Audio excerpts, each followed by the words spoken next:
हजारों कृष्ण भक्त हर साल दर्शन के लिए आते हैं। अगर वही द्वारका है तो फिर ये रहस्यमयी नगरी क्या है? श्रीमद् भागवत पुराण के 10वें अध्याय में एक अद्भुत कथा छिपी है। कहते हैं, जब भगवान श्री कृष्ण ने कंस का वध किया तो मथुरा में फिर से शांति लौट आई। लेकिन कंस की मौत का प्रतिशोध लेने के लिए उसके ससुर जरासंध ने मथुरा पर आक्रमण कर दिया। एक बार नहीं, 2 बार नहीं, बल्कि पूरे 17 बार। इन निरंतर युद्धों से मथुरा की प्रजा त्रस्त हो गई और भगवान श्री कृष्ण को भी इस बात से असीम दुख हुआ। तभी उन्होंने एक निर्णय लिया, एक ऐसा निर्णय जो इतिहास के पन्नों में अमर हो गया। कृष्ण ने अपनी प्रजा की रक्षा के लिए मथुरा से दूर जाने का फैसला किया। 1200 किलोमीटर की दूरी तय करके वो अरब सागर के तट पर पहुंचे और समुद्र के ऊपर एक नगरी बसाने का आदेश दिया। लेकिन समुद्र देवता की मर्जी के बिना यह संभव नहीं था। कृष्ण ने समुद्र देव की पूजा की और प्रसन्न होकर समुद्र देव ने 12 योजन यानी करीब 153 किलोमीटर की भूमि प्रदान की। इस पवित्र भूमि पर भगवान विश्वकर्मा ने एक ऐसी नगरी का निर्माण किया जो आज की सबसे विकसित शहरों को भी मात दे सकती थी। ऊंची दीवारें, विशाल दरवाजे, बगीचे, तालाब और सोने के महलों से सजी वह नगरी द्वारका। कृष्ण का महल इस नगरी के बीचों बीच स्थित था, जो अपनी अलौकिक सुंदरता और वैभव के लिए प्रसिद्ध था। यादव वंश और पूरी प्रजा को यहां बसाने के बाद कृष्ण ने मथुरा लौटकर जरासंध से अंतिम युद्ध किया। जरासंध का वध करके वो अपने परिवार के साथ सुख शांति से रहने लगे। लेकिन जैसे कि कहते हैं, इस संसार में कुछ भी स्थायी नहीं है। सुख और दुख सब चक्र का हिस्सा है और भगवान कृष्ण भी इस चक्र से अछूते नहीं थे। कुछ समय पश्चात पांडवों और कौरवों के बीच महाभारत का युद्ध छिड़ा, जिसमें भगवान कृष्ण अर्जुन के सारथी बने। 18 दिनों के भीषण युद्ध के बाद जब पांडव विजयी हुए, तभी द्वारका के विनाश की शुरुआत हुई।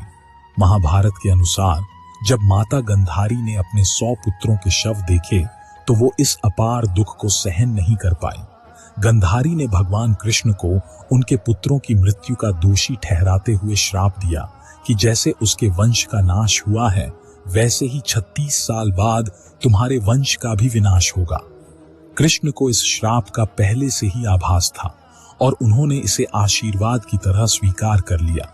लेकिन यह एक ऐसा श्राप था जो यादव वंश के विनाश का कारण बना। एक दिन द्वारका के निकट स्थित पवित्र स्थल पिंडारक में कई ज्ञानी ऋषि मुनि आए हुए थे। श्री कृष्ण के पुत्र सांब ने अपने दोस्तों के साथ मिलकर उन ऋषियों के साथ उपहास करने की योजना बनाई। सांब ने एक गर्भवती स्त्री का भेष बदला और ऋषियों के पास जाकर अपने होने वाले बच्चे के बारे में पूछा। ऋषि मुनि इस उपहास से क्रोधित हो गए और उन्होंने सांप को श्राप दिया कि वह एक लोहे के मूसल को जन्म देगा जो यादव वंश के विनाश का कारण बनेगा। श्राप का असर तुरंत हुआ। सांप के वस्त्रों से लोहे का मूसल प्रकट हुआ। जब श्री कृष्ण के नाना उग्रसेन को इस घटना की जानकारी मिली तो उन्होंने मूसल को टुकड़ों में तोड़कर समुद्र में फेंक दिया, यह सोचकर कि यादव वंश अब सुरक्षित है। लेकिन यह उनकी भूल थी। समुद्र में फेंके गए मूसल के टुकड़ों ने एक अजीबोगरीब रूप धारण कर लिया। एक मछली ने उस टुकड़े को निगल लिया और जब मछुआरों ने उस मछली को पकड़ा और उसका पेट चीरा तो मूसल का वही टुकड़ा पुनः बाहर आया।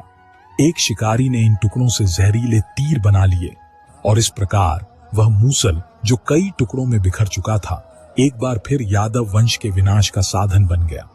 पर सवाल उठता है, कैसे एक श्राप और एक मूसल ने इस वैभवशाली नगरी और उसके वंश को पूरी तरह नष्ट कर दिया? क्या यह द्वारका वही नगरी है या सिर्फ एक छाया, एक माया जाल जो हमारे सामने बुन दिया गया? सत्य क्या है और उसे कैसे खोजा जाए? यह सब जानने के लिए हमें इतिहास की उन गहराइयों में उतरना होगा जहां साक्ष्य धुंधले हैं और सत्य रहस्यमय।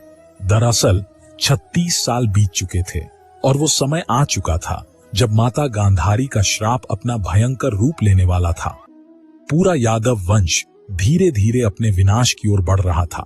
नशे और अहंकार में डूबे हुए उन्होंने खुद ही अपने ही भाइयों के खून से अपने हाथ रंगने शुरू कर दिए।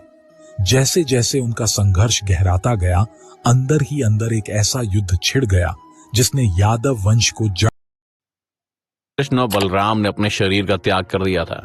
ये सब देखकर पांडवों और द्रौपदी ने भी शरीर के साथ स्वर्ग जाने का निर्णय लिया। पांचों पांडव और द्रौपदी स्वर्ग में जाने के लिए निकल गए, लेकिन ये सभी स्वर्ग नहीं पहुंच पाए और पांचों पांडवों में से बस युधिष्ठिर ही स्वर्ग के रास्ते पर चल पाए। और वहां जाकर उन्होंने देखा कि दुर्योधन जैसा पापी वहां पहले से ही मौजूद था। ऐसे में सवाल आता है कि पांडव हमेशा धर्म के रास्ते पर ही चले, फिर भी उनको स्वर्ग क्यों नहीं नसीब हुआ? और पांडवों में से सिर्फ युधिष्ठिर को ही क्यों स्वर्ग मिला? चलिए दोस्तों, जानते हैं आज के हमारे इस वीडियो में। पर वीडियो शुरू होने से पहले अगर आप चैनल पर नए हैं या आपने अभी तक चैनल को सब्सक्राइब नहीं किया है तो चैनल को सब्सक्राइब करें और बेल आइकन दबाना ना भूलें, ताकि हमारे चैनल की कोई भी वीडियो आपसे मिस ना हो जाए। 18 दिनों तक चला महाभारत का युद्ध दुर्योधन की मौत के बाद खत्म हो गया। ये युद्ध इतिहास के सबसे बड़े युद्ध में से एक माना जाता है। इस युद्ध के बाद अपने बेटों को खोने वाले धृतराष्ट्र और गांधारी को राजमहल के ऐशो आराम रास नहीं आए।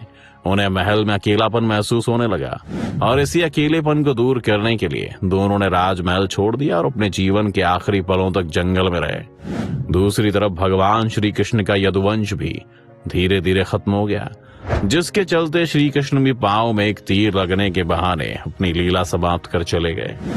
पांडव उस समय शान से हस्तिनापुर पर राज कर रहे थे। 36 साल तक राजसी जीवन बिताने के बाद पांडवों को यह भी एहसास होने लगा था कि धरती पर उनका काम पूरा हो गया है और पृथ्वी लोक छोड़ने का समय आ गया है।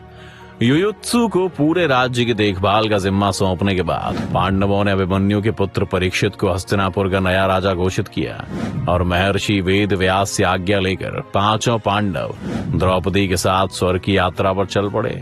लेकिन स्वर्ग की इस यात्रा के दौरान अर्जुन ने लालच में अपने गांडीव, धनुष और तरकश को नहीं छोड़ा था। यात्रा के दौरान पांचों पांडव कई नदियों, पहाड़ों और समुद्रों की यात्रा करते हुए लाल सागर पहुंचे तो वहां अग्निदेव प्रकट हुए और उन्होंने अर्जुन से गांडीव को छोड़ने के लिए कहा, क्योंकि उनका काम भी तब तक पूरा हो चुका था। अग्निदेव को गांडीव और तरकश देने के बाद पांडव अपने मार्ग में आगे बढ़े, जहाँ एक कुत्ता भी उनके साथ साथ चलने लगा। जब पांडवों ने इस कुत्ते की वजह जानी तो युधिष्ठिर ने कहा कि ये कुत्ता उनका वफादार है, इसलिए उनके साथ चल रहा है। इसके बाद पांडवों ने पृथ्वी की परिक्रमा पूरी करने की इच्छा से उत्तर दिशा की ओर यात्रा की। उत्तर दिशा से पृथ्वी की परिक्रमा करने के बाद केदारनाथ में पांडवों को भगवान शिव ने दर्शन दिए और उन्हें स्वर्ग का रास्ता बताया। रास्ते में आगे चलते वक्त पांडवों ने बालू यानी रेत के समुद्र को पार करने के बाद सुमेरु पर्वत के दर्शन किए। आगे चलकर बद्रीनाथ के पास सरस्वती नदी को पार करना द्रौपदी के लिए मुश्किल हुआ और इसीलिए भीम ने एक चट्टान को नदी के बीचों बीच डाल दिया, जिस पर चलकर द्रौपदी ने सरस्वती नदी को पार किया। कहा जाता है कि माना गांव में सरस्वती नदी की शुरुआत में आज भी वो चट्टान मौजूद है, जिसे वर्तमान में भीम पुल के नाम से जाना जाता है। थोड़ी दूर चलने के बाद द्रौपदी एक जगह पर लड़खड़ाते हुए गिर गई, जिसे देखकर भीम ने युधिष्ठिर से पूछा कि द्रौपदी ने आज तक कोई पाप नहीं किया, फिर उसके साथ ऐसा क्यों हुआ? इसके जवाब में युधिष्ठिर ने भीम से कहा कि द्रौपदी हम पांचों भाइयों में सबसे ज्यादा प्यार अर्जुन से करती थी और इसीलिए वो स्वर्ग पहुंचने से पहले लड़खड़ा कर गिर गई। ये कहकर युधिष्ठिर ने द्रौपदी को देखे बिना अपनी यात्रा जारी रखी। थोड़ी देर चलने के बाद सहदेव भी गिर गया। तब भीम ने युधिष्ठिर से सहदेव के पाप के बारे में पूछा तो युधिष्ठिर ने कहा कि सहदेव को अपनी विद्वत्ता पर घमंड था, जिसके चलते वो किसी को अपने बराबर नहीं समझता था, इसलिए सहदेव की यह दशा हुई। इसके बाद आगे चलकर नकुल भी गिर गया और वो भी अपनी यात्रा पूरी नहीं कर पाया। जब भीम ने इसका कारण पूछा तब युधिष्ठिर ने कहा कि नकुल का अपने सुंदर होने पर बहुत घमंड था, इस वजह से वो भी स्वर्ग नहीं पहुंच पाया। थोड़ी आगे चलकर नकुल के बाद अर्जुन भी गिर पड़ा, जिसका कारण बताते हुए युधिष्ठिर ने कहा कि अर्जुन को अपने पराक्रम और युद्ध कौशल पर बहुत घमंड था और उसने कहा था कि वो एक ही दिन में अपने सारे दुश्मनों को खत्म कर देगा, लेकिन ऐसा नहीं हुआ और यही कारण है कि आज उसकी हालत हुई है। सभी भाइयों के पापों के हिसाब देते हुए युधिष्ठिर उस कुत्ते और अपने भाई भीम के साथ आगे बढ़ते जा रहे थे कि तभी एक जगह भीम भी गिर पड़ा। तो भीम के पूछने पर युधिष्ठिर ने भीम से कहा कि तुम खाते बहुत ज्यादा थे और अपनी शक्ति का झूठा दिखावा करते थे, यही कारण है कि तुम आज इन हालातों में हो। इसके बाद अब सिर्फ युधिष्ठिर और वो कुत्ता ही बचे थे। अपना सफर पूरा करने के बाद दोनों ही स्वर्ग के दरवाजे पर पहुंचे। तब उन्हें दरवाजे पर देवराज इंद्र मिले। देवराज इंद्र को अपने सामने देखकर युधिष्ठिर ने उनसे कहा कि उनके चारों भाई और द्रौपदी यात्रा के बीच में गिर गए थे, उन्हें भी अपने साथ ले आइए। इसके बाद इंद्र ने युधिष्ठिर को बताया कि उनके भाई और द्रौपदी शरीर छोड़कर पहले जहां का कण कण कृष्ण लीलाओं का साक्षी था, आज वहां सिर्फ समुद्र की लहरों का शोर सुनाई देता है। गोमती नदी और अरब सागर के संगम पर बसा विश्वास और इतिहास को जोड़ता ये नगर आज भी श्रद्धालुओं के लिए देवभूमि है। भारत के पश्चिमी तट पर लगभग 6,500 स्क्वायर किलोमीटर तक फैले गुजरात में सौराष्ट्र जिले की तरफ जब बढ़ते हैं तो दूर से ही आसमान को चीरकर सनातन धर्म का बखान करती धर्म ध्वजा ये संदेश देती हुई दिखती है कि यहां से साक्षात मोक्ष का पवित्र धाम शुरू होता है। यहां से हिंदू धर्म का तप तीर्थ शुरू होता है और यहीं से शुरू होता है द्वारकाधीश का साम्राज्य, जिसका कुछ हिस्सा आज समुद्र की गहराइयों में कहीं गुमसा हो गया है। आज हम आपको श्री कृष्ण के द्वारका शहर की खोज के विषय में बताने वाले हैं, जो अद्भुत है, अकल्पनीय है, अविश्वसनीय है, जिसे स्वयं श्री कृष्ण ने बसाया था, जहां पर वो अपनी प्रजा के साथ रहते थे, जहां उनका राजपाट था। लेकिन आखिर ऐसा क्या हुआ था कि ये पूरा साम्राज्य समुद्र की अनंत गहराइयों में समा गया? तो चलिए जानते हैं इसके पीछे के रहस्य को। The sunken city of Dwarka, a legend और अ मिथ। कई द्वारों का शहर द्वारका भारत के 7 पवित्र तीर्थ स्थलों में से एक है। यह न केवल धार्मिक रूप से बल्कि पुरातात्विक रूप से भी महत्वपूर्ण है। गुजरात राज्य में सौराष्ट्र प्रायद्वीप के पश्चिमी सिरे पर स्थित द्वारका 4 धामों में से एक और यात्रा के लिए सप्तपुरी शहर यानी 7 पवित्र शहरों में से एक के रूप में जानी जाती है। हालांकि द्वारका की पौराणिक और ऐतिहासिक पृष्ठभूमि रहस्य में डूबी हुई है। इसकी पौराणिक पृष्ठभूमि को देखें तो हम पाएंगे कि भगवान विष्णु के 8वें अवतार कृष्ण ने इसे बसाया था। श्रीमद् भागवत के पवित्र ग्रंथ के अनुसार कृष्ण का जन्म मथुरा की जेल में हुआ था, लेकिन उनके पिता वासुदेव उनकी सुरक्षा को देखते हुए उन्हें गोकुल ले आए, जहां उनका पालन पोषण हुआ, जहां वो गोपियों और राधा के साथ रासलीला रचाते बड़े हुए। वहीं पर उन्होंने अपने मामा और मथुरा के क्रूर राजा कंस का वध किया। कंस के ससुर जरासंध के 18 बार मथुरा पर आक्रमण करने के कारण वो सारी प्रजा को लेकर पश्चिम की ओर निकल गए, जहां पर भगवान श्री कृष्ण ने एक द्वीप शहर स्थापित करने का निर्णय लिया। पौराणिक ग्रंथों की माने तो श्री कृष्ण ने द्वारका बसाने के लिए समुद्र देवता से जमीन ली और महान आर्किटेक्चर विश्वकर्मा से रातों रात द्वारका का निर्माण करवाया। विशाल दीवारों से घिरी ये नगरी वास्तुकला की बेहतरीन मिसाल थी। धन दौलत से समृद्ध इस नगर के दरवाजे सोने के थे। हिंदू पुराणों की माने तो द्वारका का निर्माण कृष्ण ने कुशस्थली नामक स्थान के निकट किया था। शहर तेजी से उभरा। इसमें लगभग 900 महलों में हजारों लोग रहते थे। शहर पूरी तरह से किलेबंद था और केवल जहाज द्वारा ही यहां तक पहुंचा जा सकता था। लेकिन श्री कृष्ण ने जिस शहर को इतने प्यार से समुद्र के बीच में बसाया, वो शानदार शहर उसी समुद्र में डूब गया। द्वारका का ये खोया हुआ शहर आज दुनिया भर में चर्चा का विषय बन गया है। लेकिन सवाल अभी भी वही है कि ये डूबा कैसे? दोस्तों, द्वारका नगरी के डूबने के पीछे कई तरह की कहानियां और मिथक फैले हुए हैं। महाभारत के अनुसार श्री कृष्ण पांडवों की तरफ से महाभारत के युद्ध में शामिल हुए थे और इस युद्ध में पांडवों की जीत हुई थी और कौरवों की हार।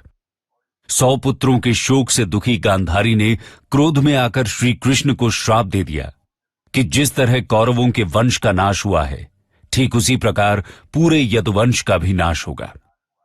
धीरे धीरे द्वारका में हालात तनावपूर्ण होने लगे। उसके पश्चात सभी यदुवंशी आपस में लड़ लड़कर मरने लगे थे। सभी यदुवंशियों की मृत्यु के बाद बलराम ने भी अपना शरीर त्याग दिया। बलराम के देह त्यागने के बाद श्री कृष्ण उदास होकर वन में विचरण करने लगे। घूमते घूमते वे एक स्थान पर बैठ गए और गांधारी द्वारा दिए गए श्राप के बारे में विचार करने लगे और फिर एक पेड़ की छांव में बैठ गए। इसी समय जरा नामक एक शिकारी का बाण उनके पैर में आकर लगा, जिसने दूर से उनके पैर के अंगूठे को हिरण का मुख समझकर बाण चला दिया था। जब वो शिकारी शिकार उठाने पहुंचा तो श्री कृष्ण को देखकर क्षमा मांगने लगा। कान्हा ने उसे अभयदान देकर